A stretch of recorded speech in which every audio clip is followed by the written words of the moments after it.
Hello, I'm Michael Scott from Oxford in the UK. Welcome to the sixth event of 2025 in our Zoom series, Cultural Encounters, Books That Have Made a Difference, where we are bringing together scholars and their audiences in order to explore themes of encounter in literary works and contemporary debates. Today, our guest speaker is Maureen Corrigan, who will be talking about The Great Gatsby. Dr. Maureen Corrigan is a distinguished professor of literary criticism at Georgetown University. She is an author, journalist, and critic. She writes for the Book World section of the Washington Post and has won several literary awards. In 2014, she wrote, "So We Read On, How the Great Gatsby Came to Be and Why It Endures." Her literary memoir is titled "Leave Me Alone, I'm Reading, Finding and Losing Myself in Books." If any questions occur to you during this talk, please type them in using the Q&A button, not the chat button, on your computer, the Q&A button. Towards the end, I and Mike Collins will ask as many questions as possible for our guests to answer. Please don't leave your questions to the last minute, as we might run out of time. Well, I'm really looking forward to hearing this talk about one of the great critics on this book, The Great Gatsby. Over to you, Maureen.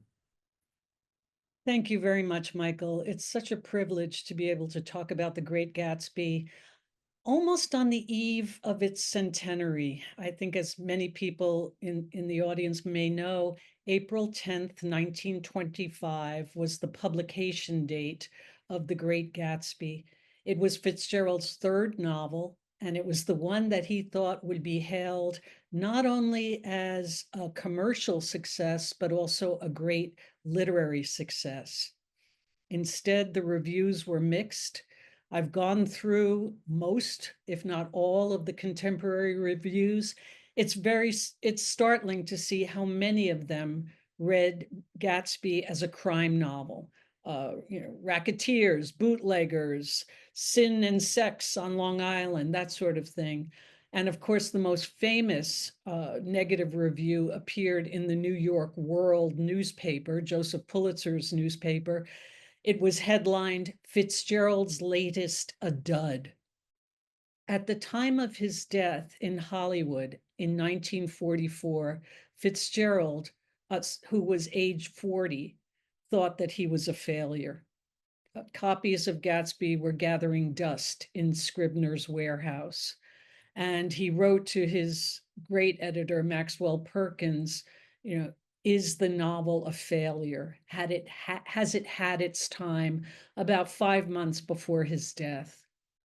But fortunately, that's not where the story of Gatsby ends. How it came back is not my focus here today, but I do want to just give you a little brief explanation about, how does this novel that's nowhere in 1940 suddenly cover the globe by the 1960s? Let's say that the revival was jump-started in two ways. Fitzgerald's influential literary friends, people like Malcolm Cowley, Edmund Wilson, Dorothy Parker, worked very hard to ensure that new editions of his works would come out after his death. And then the US government, cooperating with a nonprofit group, the Council on Books in Wartime, issued 155,000 copies of The Great Gatsby in 1945. This was part of that amazing effort during World War II to get books into the hands of soldiers and sailors serving overseas. Gatsby was chosen, and I have a copy of one of those original Armed Services editions. They looked like this.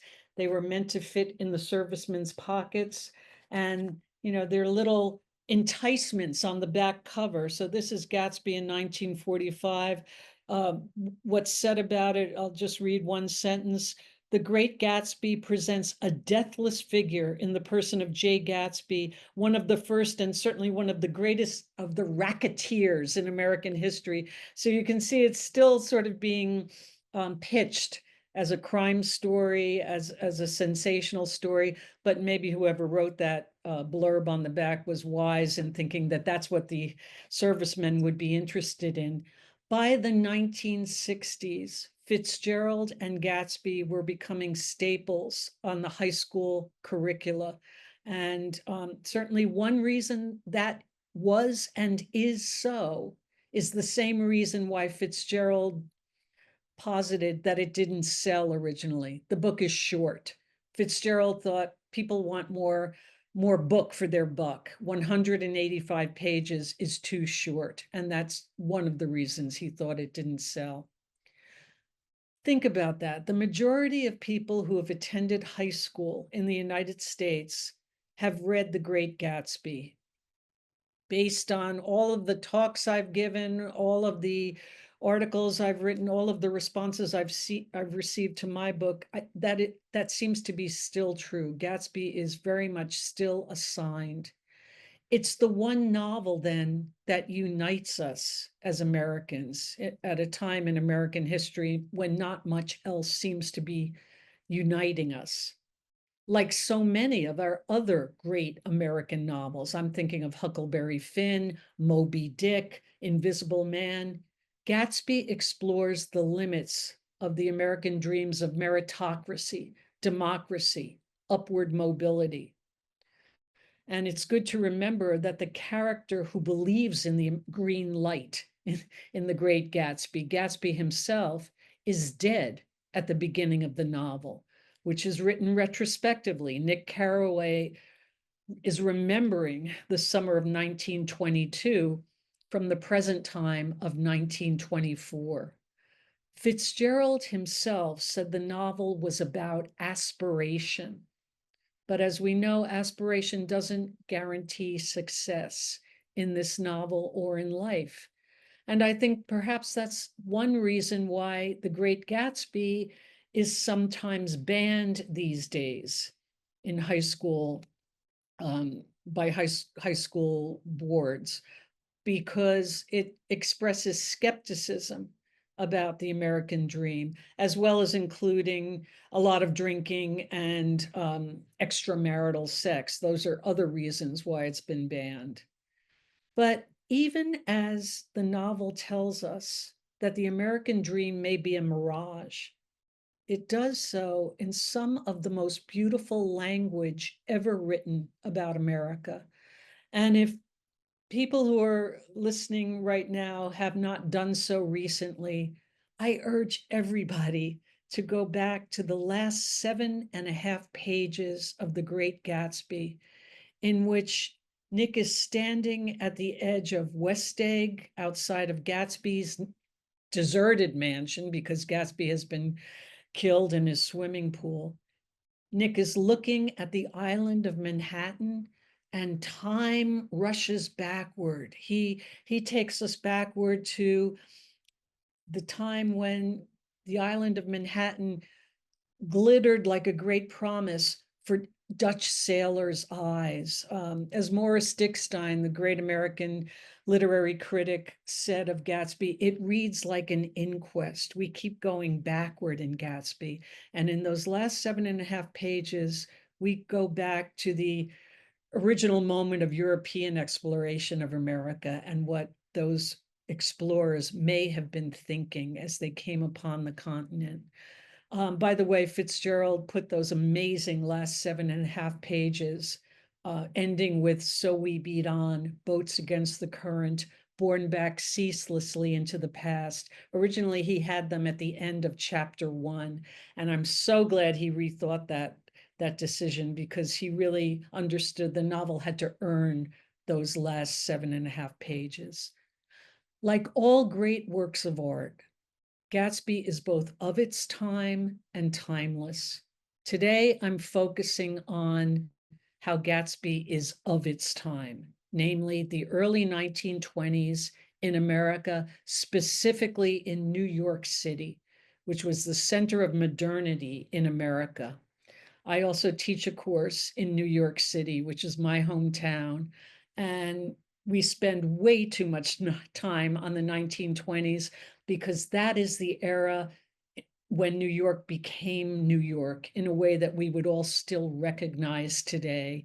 And it's tempting just to stay in the 1920s and not to move on into other less dazzling periods in New York's history. But we're talking about the time when America really became recognizable and really expressed some of the values, some of the elements that we associate with modernity. Gatsby is our first great modern American novel. It's our first great novel set in a city rather than out there in the countryside or on the briny deep like Moby Dick. So I want to talk today a bit about the way the New York of the 1920s shapes Gatsby's reading of America and how this 185-page brick of a novel manages to both express the anxieties about the class of cultures in the city at that time and also offer readers still some sense of the possibilities of democracy at that time. The city was the center of debates in the 1920s about foreign influences, about eugenics, race theory, and also about what was termed then racial pollutions of America. So let's step back for a second and consider Fitzgerald's own experience of New York City at that time. He visited the city as an adolescent. He was a student at the Newman School in New Jersey, in high school, prep school, Catholic prep school. So he went into the city then in the teens, mostly to see shows on Broadway. Of course, during his Princeton years, Fitzgerald, who loved the theater and who wrote a lot of plays himself, also went into the city a lot to attend theater as well as do no doubt other things. But he officially arrived in New York City as a potential resident in 1919. He was 22 years old. He was recently demobilized from the army, and he came to New York because he wanted to be a great writer. I mean, my students unto this day still want to go to New York to test themselves. It still has that sense, that invitation that it issues to young people. You want to be something special? Come here and see if you can. Fitzgerald wrote to his then fiancée, Zelda Sayer, when he arrived in New York. He sent her a telegram, and he said, "Darling heart, ambition, enthusiasm, and confidence. I declare everything glorious. This world is a game, and while I feel sure of your love, everything is possible. I am in the land of ambition and success." Well, his confidence unfortunately soon fizzled. He got a job writing advertising copy, his day job, at the Baron Collier Advertising Agency. By the way, the 1920s is the birth of advertising. And so one thing posterity owes to that job is the billboard of the eyes of Dr. T.J. Eckelberg in chapter 2, the oculist in Queens, the billboard advertising his services that looks out upon the Valley of Ashes, where the poor people live in that novel. So, that overarching symbol derives from 1920s advertising. Fitzgerald rented a room in what he called a high, horrible apartment house, which was situated on a block far above Columbia University at the time, 200 Claremont Avenue. I've looked at contemporary city planning maps of New York at the time. There is nothing up there. The only thing that 200 Claremont Avenue is close to is an intersection that is labeled as the windiest intersection in New York City. Fitzgerald soon peppered the walls of this one-room apartment, if you want to call it that, with rejection slips. He kept getting rejected from the popular magazines of the day, and there were a lot of them because, again, the late teens, the 20s was a boom time for popular magazines as well as newspapers. So Fitzgerald, after about 5 months, Zelda broke off her engagement. She was only going to marry someone who was successful. And Fitzgerald left New York, you know, he was depressed. He left New York to return home to his parents' house in St. Paul and to rewrite what would become his first novel, This Side of Paradise, for the third time. I often try to put myself in the place of Fitzgerald's parents, welcoming back their son who said he was going to work some more on his novel, which had already been rejected twice by Scribner's, but the third time was the charm eventually. The next time he returns to the city, a year later, everything is different. On the eve of publication of This Side of Paradise in the spring of 1920, Scott Fitzgerald and Zelda are married in the rectory of St. Patrick's Cathedral. Zelda wasn't Catholic, so they couldn't be married within the cathedral. They immediately became the mascots of the high-flying 1920s. This Side of Paradise gives the 1920s its name, the Jazz Age. Everybody who was anybody was reading it, and Zelda became the first flapper of the age. I'm going to stop the biography there at a high point in their life, but turn now to the city itself. Fitzgerald said in a 1932 essay that he wrote about New York at that time, at the 1920s, he said, New York had all the iridescence of the beginning of the world. That's from his essay called My Lost City. And I think it's one of the best essays that anyone has ever written about New York. What was this New York that had all the iridescence of the beginning of the world? It was the premier American city at a time when more and more Americans were moving to cities, moving from the countryside. The 1920 census is the first census in American history where more Americans are living in cities than in the rural areas. It was a time of aspiration, which is what Fitzgerald said The Great Gatsby was about.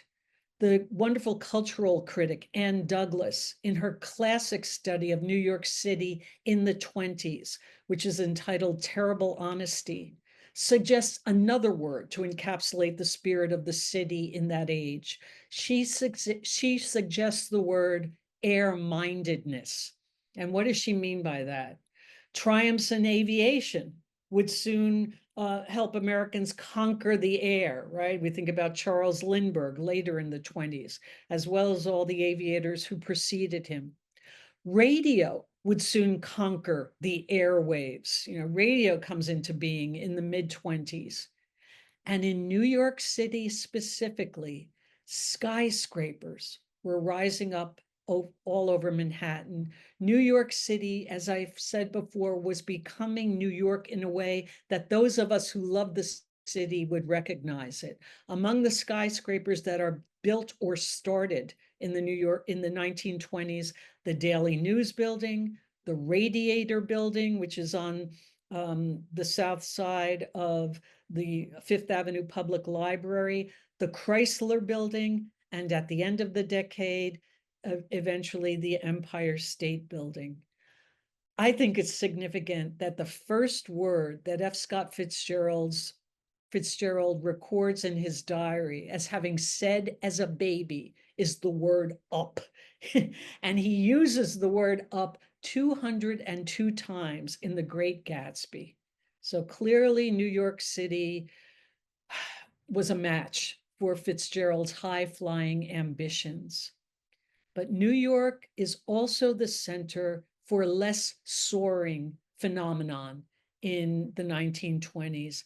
I think one of the big reasons why Fitzgerald sets The Great Gatsby in New York is that he wanted to weigh in on some core American issues of his time and ours. The mixing bowl of New York City was the center of debates for, as I've said, immigration and race.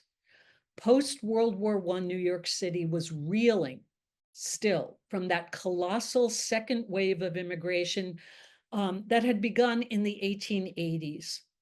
Between 1880 and 1919, more than 17 million immigrants came to the US and entered through New York City. Many of them stayed put in New York City.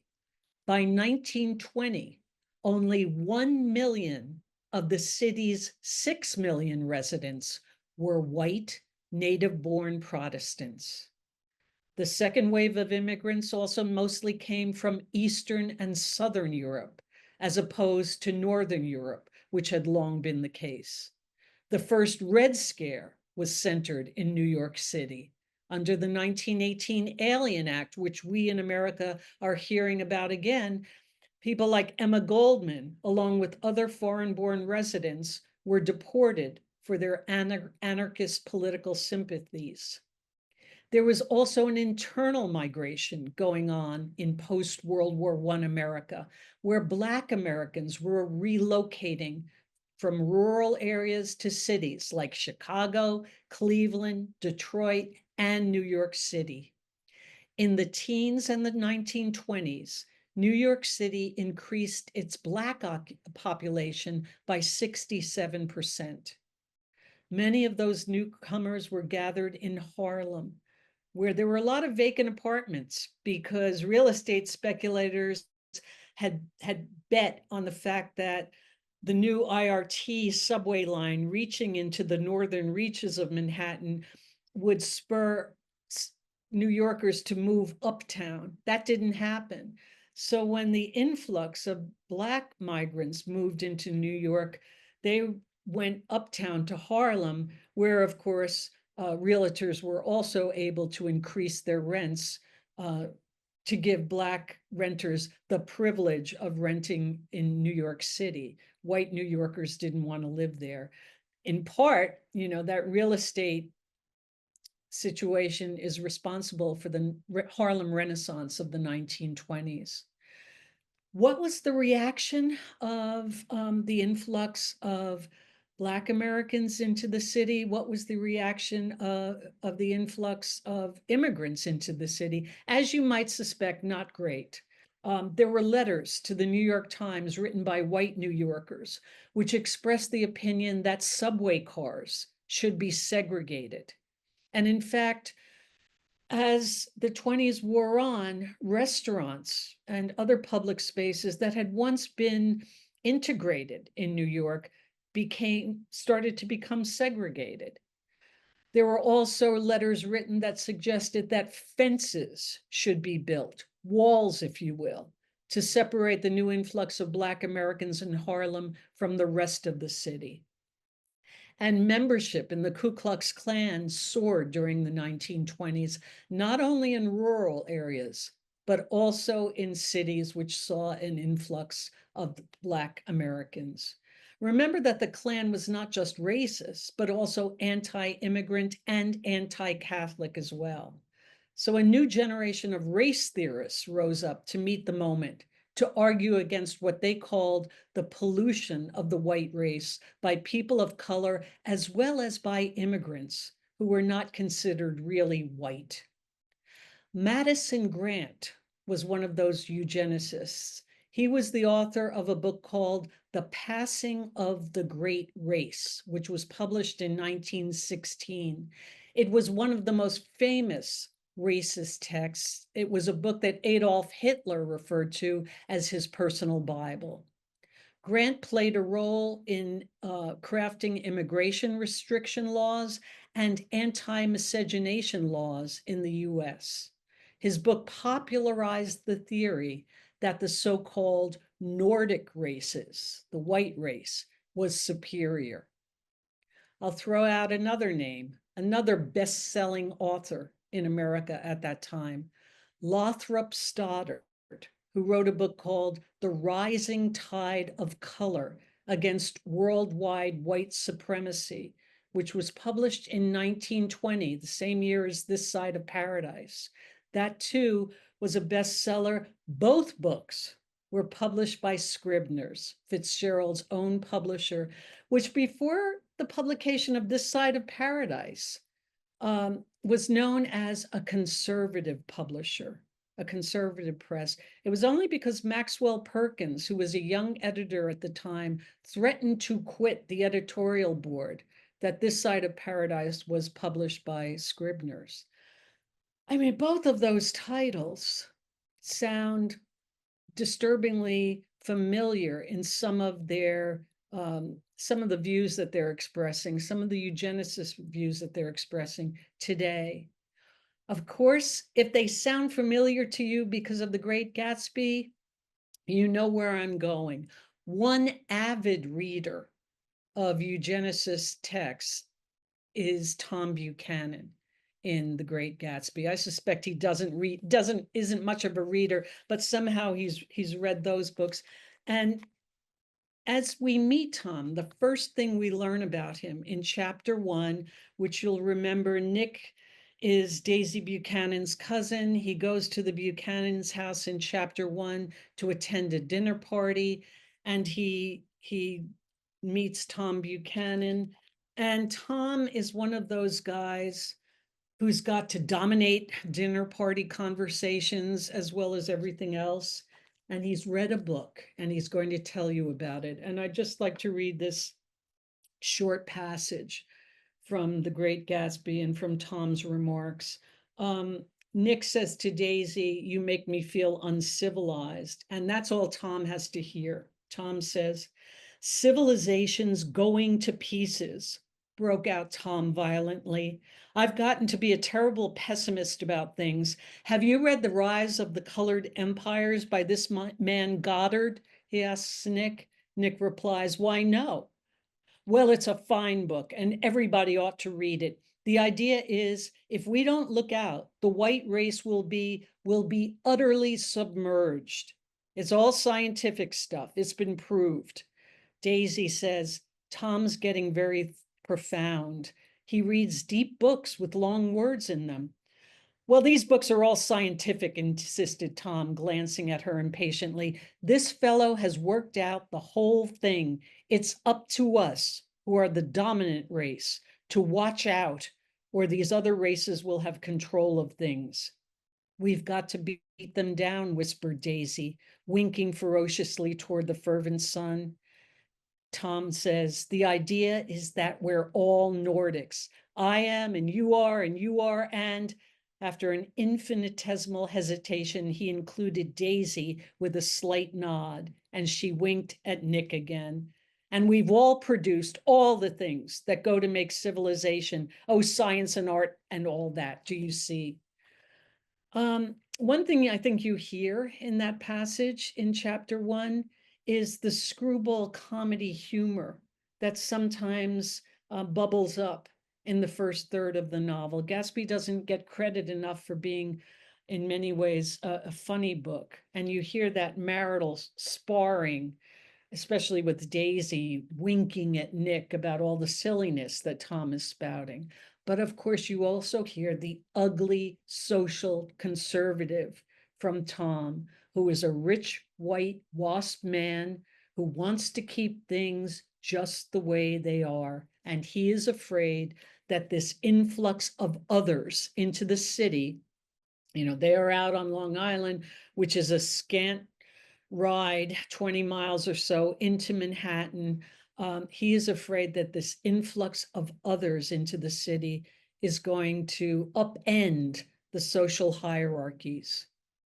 I think we readers of any kind of liberal or progressive political persuasion feel reassured by that conversation. We don't identify with Tom. Tom is obviously a buffoon. Maxwell Perkins, Fitzgerald's editor, said of Tom that he was, a glorious character, but he said, "I should know Tom if I met him on the street and I should cross the street to avoid him. You know, we've all met Tom. And so it's kind of easy to dismiss those expressions, those ugly expressions of racism, of the Nordic theory that he expresses. However, soon enough, we meet the character of Meyer Wolfsheim in the novel in chapter 4. Meyer Wolfsheim is a Jewish gangster.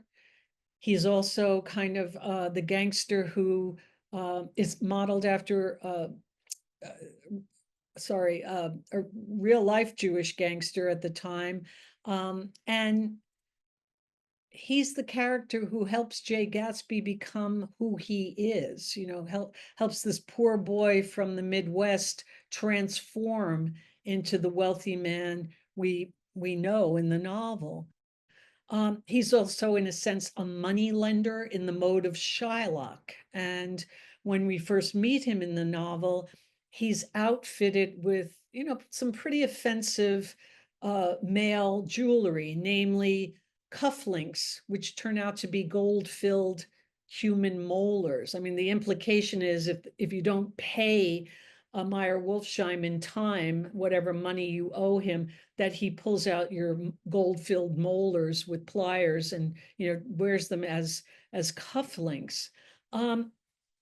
Fitzgerald came to regret the figure of Meyer Wolfsheim. He told his secretary in the 1930s, Frances Kroll, who was Jewish, he told her that, you know, the description of Meyer was a mistake. He wished he hadn't written it, but the damage by then was done. And of course, in the 30s, Fitzgerald, along with everyone else, was much more aware of what was going on and the cost of anti-Semitism in Europe. The novel itself distances itself from Tom, but I don't think we can say that the novel distances itself completely from anxieties about race, about immigration.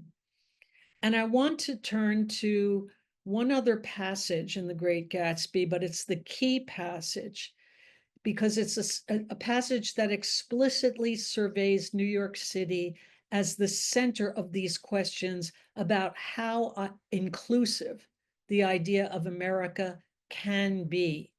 It's the Queensboro Bridge passage, where the novel is noticing people who would not have been invited to Gatsby's parties as guests.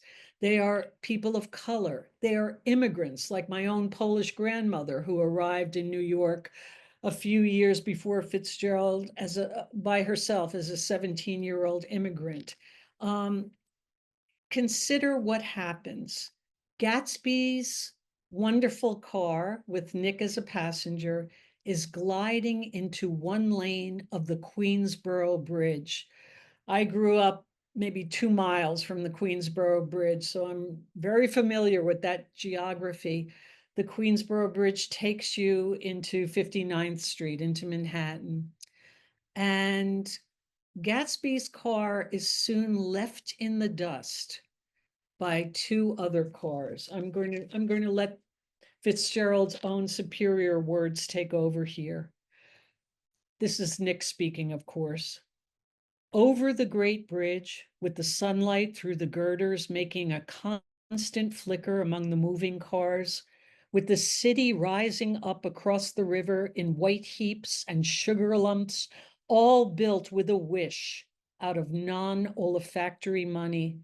The city seen from the Queensboro Bridge is always the city seen for the first time, in its first wild promise of all the mystery and the beauty in the world. A dead man passed us in a hearse heaped with blooms, followed by 2 carriages with drawn blinds, and by more cheerful carriages for friends. The friends looked out at us with the tragic eyes and short upper lips of Southeastern Europe, and I was glad that the sight of Gatsby's splendid car was included in their somber holiday.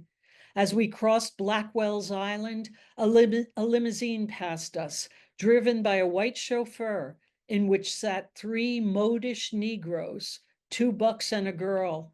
I laughed aloud as the yolks of their eyeballs rolled toward us in haughty rivalry. Anything can happen now that we've slid over this bridge, I thought. Anything at all.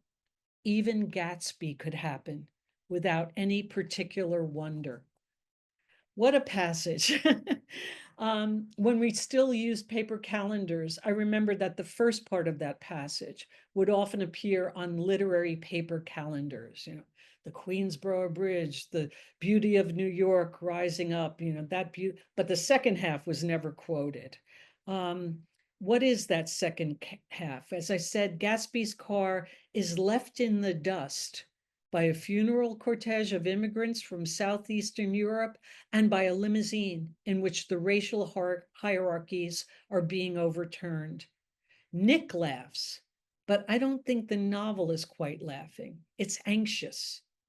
If you know your New York geography, they are driving over Blackwell's Island, which is now called Roosevelt Island. In Fitzgerald's, nowadays, Roosevelt Island is a lovely spot filled with condominiums and apartments and restaurants, and it's a very desirable place to live because, certainly it looks at the wonder, the gorgeousness of Manhattan.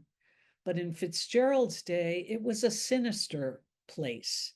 It was home to a prison, a charity hospital, a smallpox hospital, and the Women's Lunatic Asylum of New York.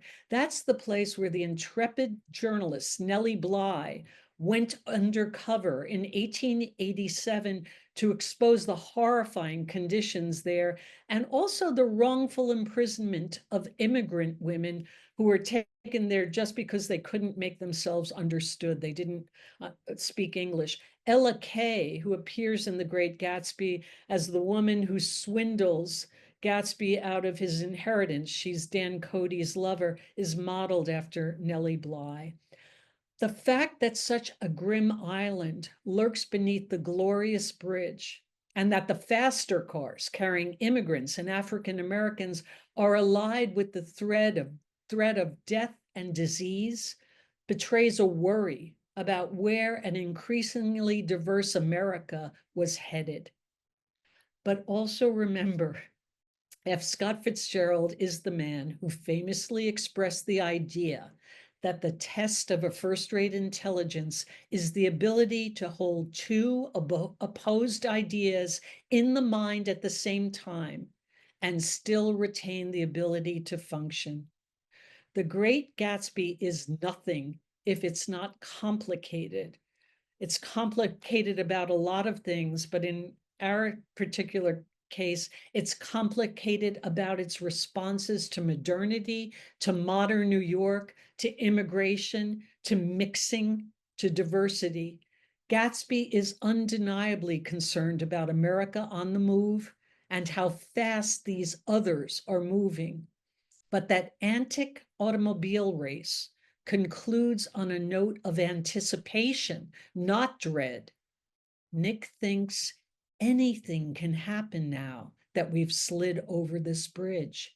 Anything at all. Even Gatsby could happen without any particular wonder. New York and Gatsby are conflated at the end of that famous Queensboro Bridge passage. Gatsby is an over-the-top phenomenon. He's complicated, he's mysterious, he's beautiful, he's fabricated, just like New York. I think Gatsby is set in New York City for many reasons, biographical and artistic. The novel explores modernity and the mixing of New York, and I think it relishes, ultimately, more than it fears them. New York also offered Fitzgerald a compressed geography. And, we don't have a lot of time here to talk about Long Island, but Long Island is also made mythic in the novel. The East Egg and West Egg and Manhattan allowed Fitzgerald to explore the greatest theme of the novel, social class, in a very compressed way. I think you can't argue with the fact that Gatsby is our greatest great American novel about social class. Most of the other contenders for the great American novel foreground race. Fitzgerald foregrounds class always. The first 3 chapters of the novel are very schematic. We see the wealthy in West Egg in chapter 1. Chapter 2, we see the Valley of Ashes, the poor. And chapter 3, we see Gatsby's mansion, the wannabes, the aspirants to the American dream. Scott and Zelda moved to Long Island in 1922 with their young daughter, Scotty. They moved to Great Neck, West Egg, where a lot of artists, a lot of people who worked on Broadway lived. They moved there because Fitzgerald was anticipating that his play, The Vegetable, would be a great theatrical success. It flopped. Zelda famously said that it flopped as badly as one of Aunt Jemima's pancakes. But there in West Egg, with a lot of different kinds of people, notably, Great Neck was not a restricted town, so anybody could live there. And certainly a lot of Jewish people who worked in the arts in Manhattan lived on Great Neck. It's near East, it's opposite East Egg, Manhasset, Sands Point, the wealthier egg, the wealthier projection, little peninsula that projects into the bay. And that absolutely, East Egg was very much WASP territory. So you see how it's almost tailor-made as a symbolic spot for Fitzgerald to explore how the races, the classes, the ethnicities intermingle or don't. As I said at the beginning of this talk, Fitzgerald died in Hollywood in 1940 at the age of 44, thinking he was a failure. He wrote to Maxwell Perkins in a letter sent about 5 months before he died, and the letter is quite prescient. He says, would the 25-cent press keep Gatsby in the public eye, or is the book unpopular? He puts those words in italics. Has it had its chance? I think Fitzgerald would be stunned to know that The Great Gatsby is being celebrated all over the world, particularly this April, in recognition of the 100th anniversary of its publication on April 10th. He may or may not be stunned to know, however, that we are still very much wrestling with these questions of how diverse can America be?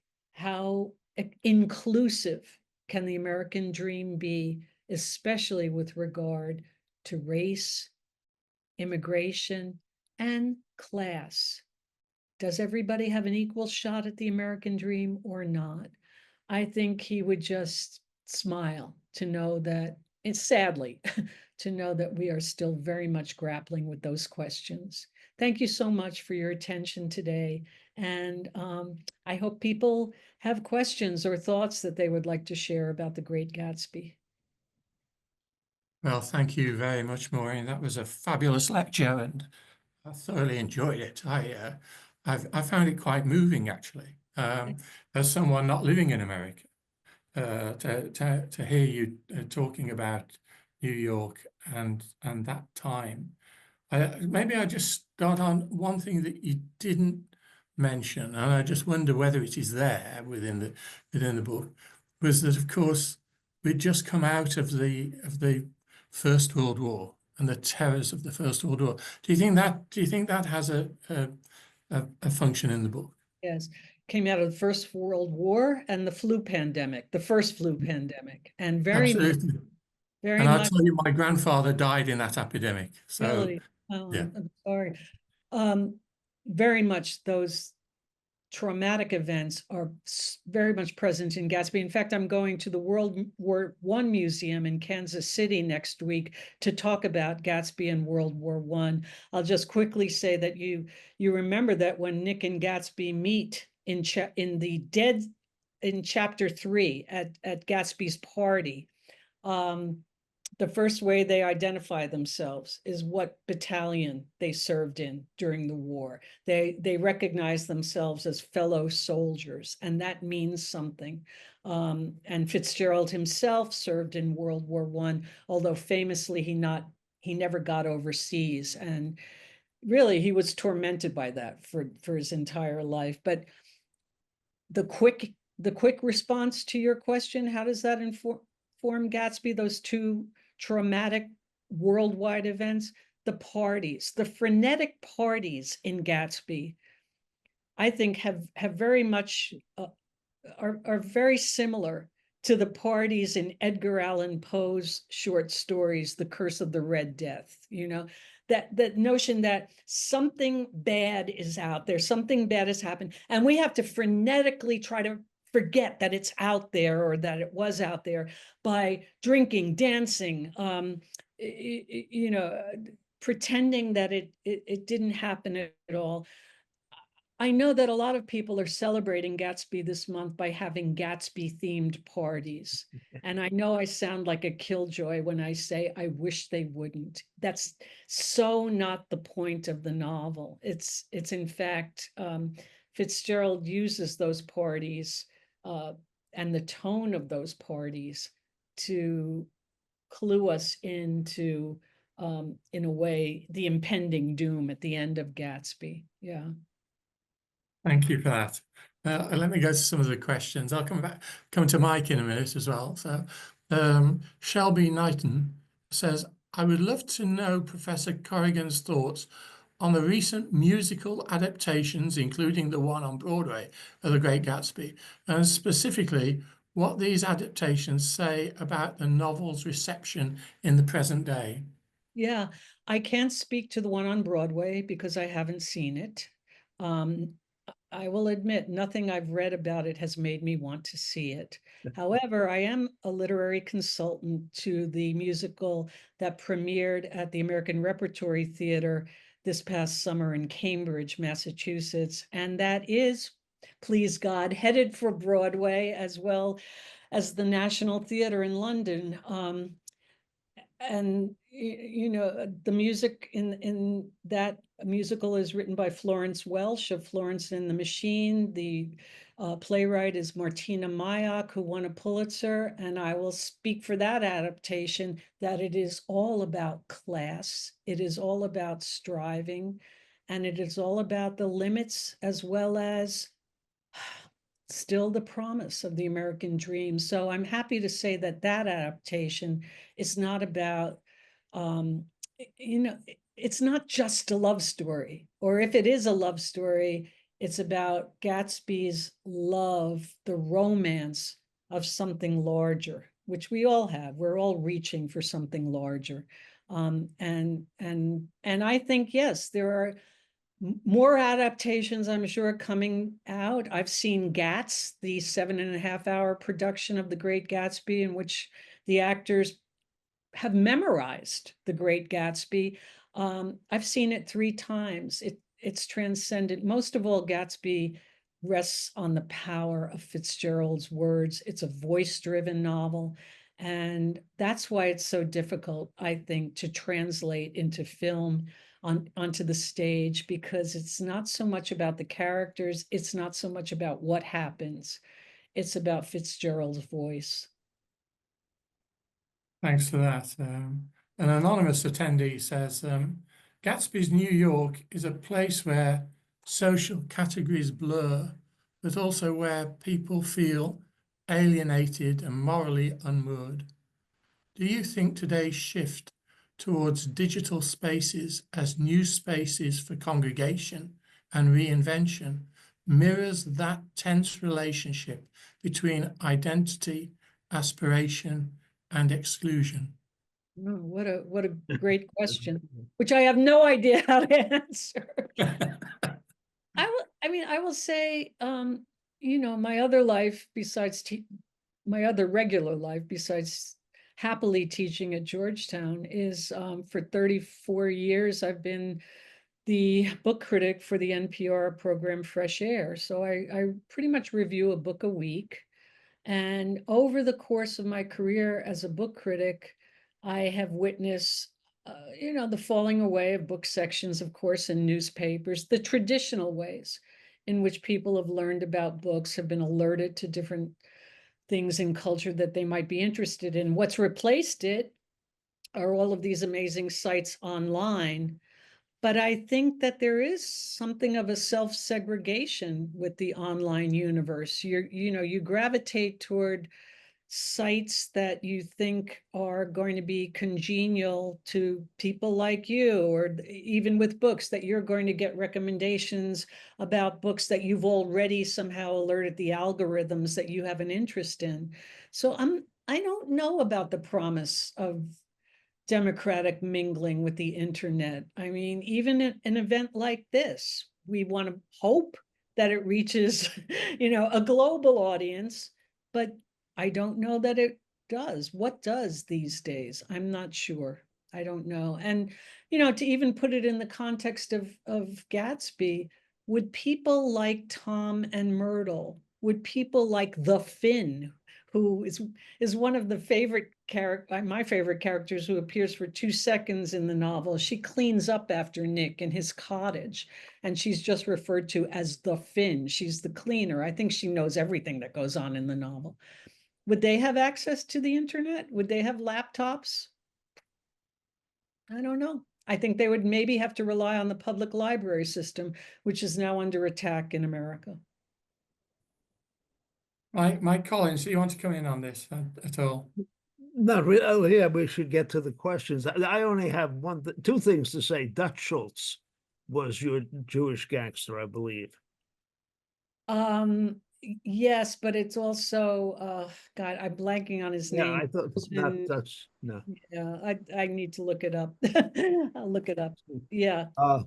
The other thing is, I just want to ask one question. Are you sure that the novel was written in 1925? Oh, no, and not, it was published in published 1925. in 1920 and not published in 2025. Mm, It seems yeah, to speak to our time, unfortunately, in the many things that you highlighted in your talk. which is why the greatest of great art, what is, I think Italo Calvino said that the mark of a masterpiece, a classic, is that it has never finished saying what it has to say. I don't think Gatsby has finished saying what it has to say. Arnold Rothstein is the name of the gangster name I couldn't get. You're right. Who, most, I don't know, most scholars point to as the direct. But like Gatsby, there are loads of influences for who's the source for Gatsby, including Fitzgerald himself. Yeah. Thanks for that. Shelby Knighton says, new editions of The Great Gatsby are proliferating. Yes. Which edition of The Great Gatsby do you recommend for scholarly work?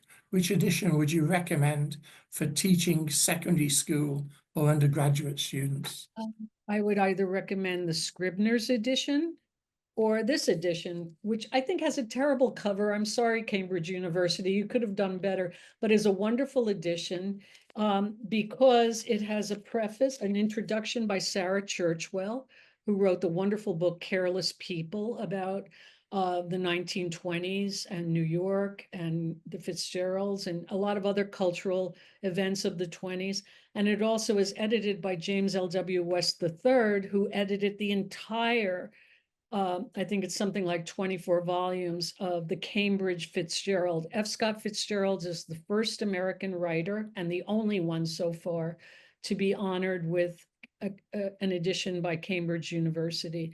And there are lots of terrific, useful notes and even new information that I learned from in this edition. You never stop learning about the Great Gatsby. And so I would recommend the Cambridge edition or the original Scribner's edition for teaching. So it could take the jacket paper off, really, and then it'd be perfect. I shouldn't diss the artist. I understand that there's, the house is very important, but it's not what I would have chosen. Victoria Chen said, I think you did mention this, but Victoria's asked still, when did The Great Gatsby begin to become popular in the public eye, and why do you think the tide turned? Well, let me pick up where I left off. After World War II, when you have 155,000 copies of The Great Gatsby, in these editions that were meant to last 7 times, and you can look at how tight the margins are. They published Moby Dick in these editions. I mean, it's a great story that is very inspiring to anybody who cares about the power of books. The paperback revolution happens after World War II. So Gatsby gets picked up by the paperback publishers. Signet, in their first 5 titles, publishes The Great Gatsby. Early television in America picks up The Great Gatsby. So we had things like, the Dumont Theater and these television shows very early on, early 50s, that were putting on theatrical versions of American novels. Gatsby's chosen for that twice. Again, I think because it's short, it's condensed. And as I've said, among other critics, every chapter is arranged around a party, even the failed party of Gatsby's funeral at the end. So it's a very, in a sense, easy novel to dramatize. So that disperses it. And, you get critics like Alfred Kazin, the great American literature critic, writing about Gatsby in the 50s. I had the thrill of a real life adventure, and I'll just quickly tell this story in two minutes or less, of going to a sub basement of the Library of Congress when I was researching my book with an amazing librarian from the Library of Congress. I decided the only way that I could actually answer that question, how did Gatsby become part of the syllabus on high schools, because syllabi don't exist anymore, was to go through editions of those American lit anthologies in which I read in high school, where you got samplings of different authors, and to try to figure out when does Fitzgerald enter in, when does Gatsby enter in. And Abby Yokelson, champion librarian extraordinaire, and I went through miles of those anthologies and called out titles to each other whenever we saw a Fitzgerald title. It seems to be the early 60s when Fitzgerald is really being talked about as a great author, and when excerpts from Gatsby and Winter Dreams, that's the short story that's really anthologized a lot, really enter in to the high school world. And by the way, at the end of that adventure, Abby Yokelson, the librarian, turned to me and said, in a couple of months, we wouldn't have been able to do this. All of these anthologies are being shipped to an off-site storage facility because we're crunched for space, as are most research libraries. So for once in my life, I felt like I had gotten to the right place at the right time. I wrote The Great Gatsby in 1962 for Nick Loprete. So it was on the syllabus of great American novels. Yeah, there you go. In 62, anyway. Yes, that's the 60s is when it really enters in. And of course, there have been quite a number of film versions which make it popular as well, didn't it? Right, there was the film version in 1948 with Alan Ladd, which is my favorite because it's filmed like a gangster movie, and Dan Cody is also central in that version. But there was also a film version in 1926 that you can all go online and see the trailer for. It's the silent film version. We've lost the actual film, but the trailer is sort of spectacular. Thanks for that. And thank you for a really interesting hour. It's been wonderful, and I've really enjoyed it myself, and I'm sure our audience has.